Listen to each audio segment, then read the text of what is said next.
बिस्मिल्लाहिर्रहमानिर्रहीम। शुरू अल्लाह के नाम से जो बड़ा मेहरबान नहायत हम करने वाला है। अस्सलाम वालेकुम व्यूअर्स, कैसे हैं आप? इंशाल्लाह ताला मेरी यूट्यूब फैमिली अल्लाह पाक के फजल करम से बखैरियत होगी। तो व्यूअर्स देखिए, मैंने ले लिए हैं पोटैटो में ये सबसे बड़ा पोटैटो है, तकरीबन आधा किलो के करीब है ये। तो मैंने इसको रफली चॉप करना है और इसे एक अलग पॉट में डाल लेना हमने। इसे हम करेंगे बॉयल। तो सबसे पहले मैं इसे बॉयल करने के लिए रख दूँगी ताकि ये अच्छे से बॉयल हो जाए, यानी कि टेंडर हो जाए। तो यहाँ पे ये बड़ा जो पोटैटो है ये मैं रख दूँगी टेंडर होने के लिए चूल्हे पे। तो अब चलते हैं दूसरी तरफ। हम बना रहे हैं ज़ीरा पुलाव, आलू का पुलाव। ये देखिए आजकल के आलू, इसको हम स्किप कर लेंगे जहाँ तक ख़राब है। तो हमने इसे कट करना है फिंगर शेप में, जैसे फिंगर शेप होती है फिंगर चिप्स की। तो हम इसे जो फैक्ट्री में है वो सारा पोटैटो हम वहाँ से स्किप कर लेंगे। तो ऐसे ही हमने ये सारे पोटैटो ले लेने हैं। बड़े लंबे आलू हैं तो उनको मैं बीच से कट करके दो हिस्सों में ऐसे, तो फिर इनकी स्ट्रिप्स काट रही हूँ। तो मैंने आधा किलो आलू लिए हैं, आधा किलो चावल है, तो मैं सेम ले रही हूँ।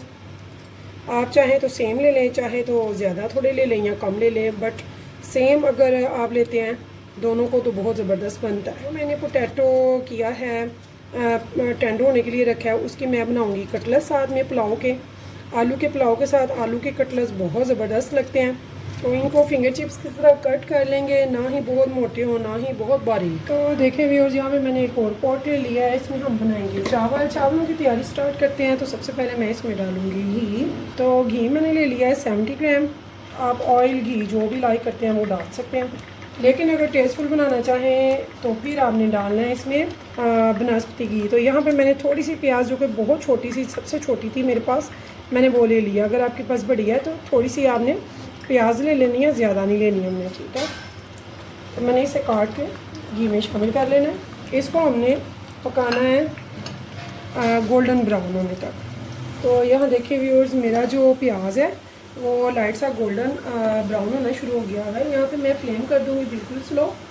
और यहाँ पे ये देखिए, मैंने 1 टेबलस्पून 1.5 टेबलस्पून अदरक लहसुन का पेस्ट ले लिया, उसमें थोड़ा पानी डाल लिया बघार के लिए। आराम से इसको हम बघार लगा लेंगे और इसका निकालेंगे कलर।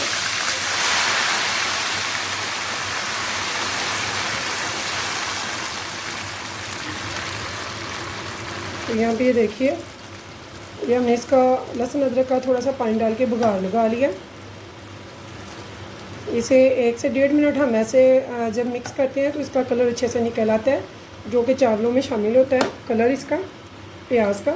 तो यहाँ पे जो पोटैटो मैंने काट कर धो के रखे हुए हैं वो मैं इसमें शामिल कर दूँगी। तो यहाँ भी ये देखिए, इन आलूओं को मैं 10 मिनट तक अच्छे से भूनूँगी और साथ साथ इसमें स्पाइसेस वगैरह भी डालती जाऊँगी और फ्लेम को कर दूँगी हाई। तो यहाँ पे ये देखिए, मैंने ले लिया है 1 तेज़पात, 3 लौंगे हैं, एक दालचीनी का पीस है और एक ये बादियान खताई का फूल है। साथ में थोड़ी सी मैंने काली मिर्चें साबुत ले ली हैं, इनको मैं इस टाइम पे ऐड कर लूँगी ताकि इनका फ्लेवर अच्छे से हमारे पुलाव में शामिल हो जाए। तो यहाँ पे देखिए, मैं इसमें कुछ स्पाइसेस डालूँगी। 1/2 टेबलस्पून, आधा किलो के लिए मैं यहाँ पे डाल रही हूँ रेड चिली पाउडर, और 1/2 टेबलस्पून ही मैं इसमें हल्दी पाउडर डाल रही हूँ। इसमें हल्दी पाउडर का बहुत खूबसूरत सा टेस्ट और शक्ल आती है, डाल के देखिएगा। और यहाँ पे मैं 1 टेबलस्पून भर के डाल रही हूँ। नमक का अगर कम लगे तो डाल लेंगे, वरना आप अपने टेस्ट के हिसाब से डालिएगा। तो यहाँ पे हमने स्पाइसेस को साथ साथ मिक्स करते जाएंगे। और हम यहाँ पे डाल रहे हैं 1 टेबलस्पून भरकर धनिया पाउडर और 1/2 टेबलस्पून साबुत सफ़ेद जीरा का डालेंगे। और अब हम इसे अच्छे से भूनेंगे।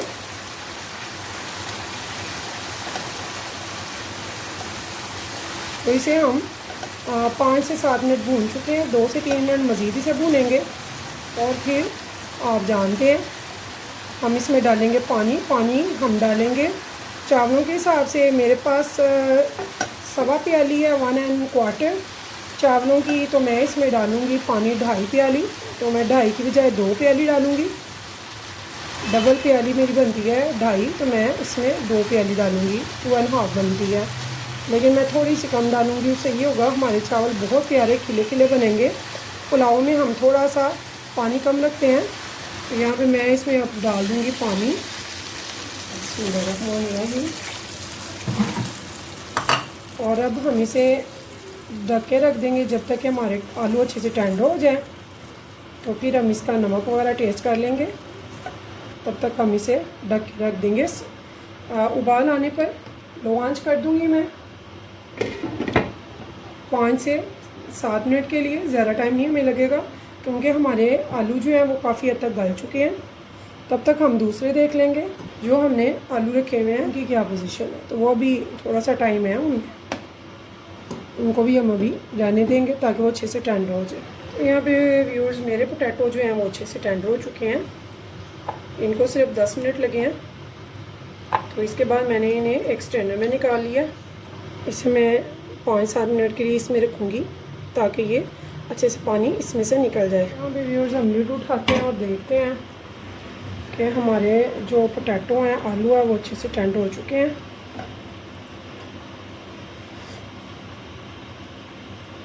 तो काफ़ी है टेंडर हैं। यहाँ पे हम सॉल्ट भी चेक कर लेंगे नमक का।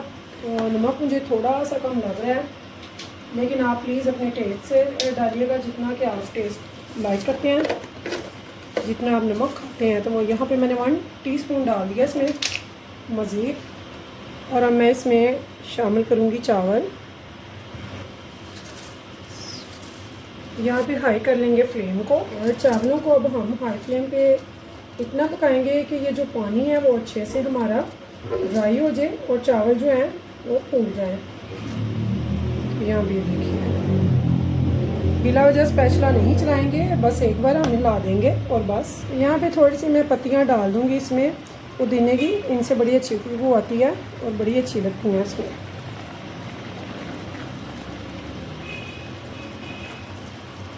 तो यहाँ पे देखिए व्यूअर्स हमारा जो चावलों का पानी है तकरीबन ड्राई हो चुका है, बस थोड़ा सा पानी हमारा रह गया। तो इसे मैं सिर्फ 1 से 2 मिनट मज़ीद करूँगी और फिर हम इसे लगाएंगे दम पे। तो दम आप जानते हैं हम लगाएंगे 12 मिनट के लिए। 3 मिनट इसमें स्टीम बनेगी और 12 मिनट में इसको रखूँगी। तो अब हम इसको लगाते हैं दम पे रुमाल से या फिर लिड से, जैसे आपका दिल चाहे। तो मैं रुमाल लगाऊँगी। तो यहाँ पे ये देखिए मैंने रुमाल के 4 साइड्स कर लिए हैं और इस टाइम पे मैं इस पर लगा दूँगी लिड और 2 से 3 मिनट मैं छोड़ूंगी इसे मीडियम फ्लेम पे। उसके बाद बिल्कुल लो मीडियम कर दूंगी दम वाली आंच, बिल्कुल स्लो। तो अब चलते हैं आलू के कटलेट्स की तरफ, उसकी तैयारी करेंगे। तो यहाँ पे व्यूअर्स एक बोल ले लेंगे। बोल में वही पोटैटो जो हमने अच्छे से बॉयल किया उनको अच्छे से मैश कर लेंगे। तो यहाँ पे देखिए 2 मैंने ग्रीन चिलीज़ ली हैं जिनको मैंने बारीक चॉप कर लिया। साथ में मैंने ले लिया है थोड़ा सा पुदीना जिसे मैंने बारीक चॉप कर लिया। इसमें हम शामिल कर देंगे जो हमने तकरीबन आधा किलो का बड़ा एक आलू लिया था, बॉयल हुआ हुआ मैश कर लिया वैसे। अब इसमें डालेंगे थोड़े से स्पाइसेस।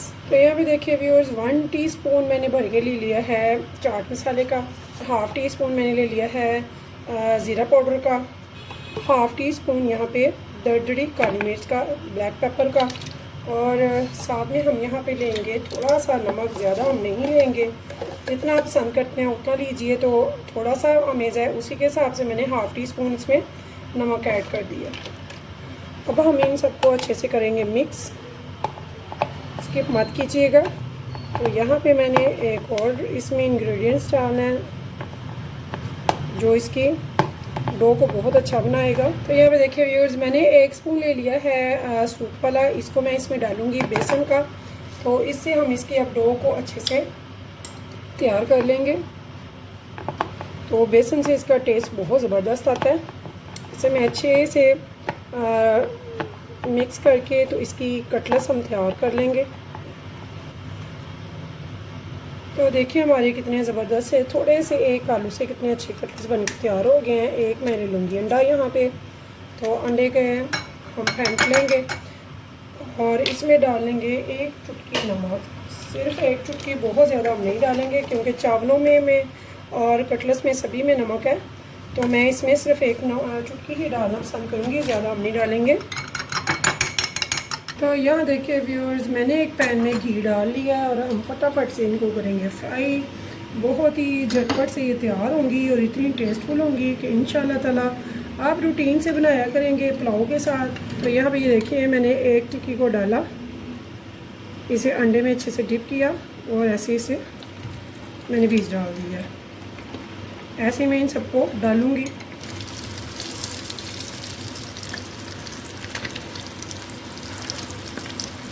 तो ये देखिए, तो मैंने इसकी फ्लेम जो है लो टू मीडियम रखी हुई है, हाई पे मैं नहीं पका रही क्योंकि इसमें कुछ है नहीं कच्चा जो पकाने वाला हो। तो ज़्यादा डार्क करने का हमें फ़ायदा नहीं है, ज़्यादा डार्क करके ये अच्छी नहीं लगती हैं। तो जस्ट एग को हमने पकाना है और बेसन अपने आप थोड़ा सी हीट लगती है तो बहुत अच्छे से वो पक जाता है, उसका कच्चापन ख़त्म हो जाता है। इसलिए मैंने इसे लो टू मीडियम पे रखा हुआ है। तो इतने मज़े के ज़बरदस्त सा आलू का पुलाव और आलू के कटलेट्स बने हैं।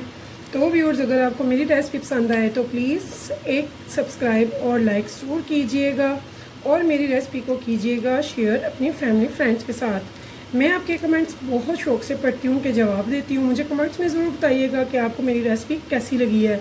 तो व्यूअर्स, इस उम्मीद के साथ फिर मिलेंगे इंशाल्लाह नेक्स्ट टाइम नेक्स्ट रेसिपी के साथ। तब तक के लिए मुझे दीजिए इजाज़त। तो अल्लाह हाफिज़।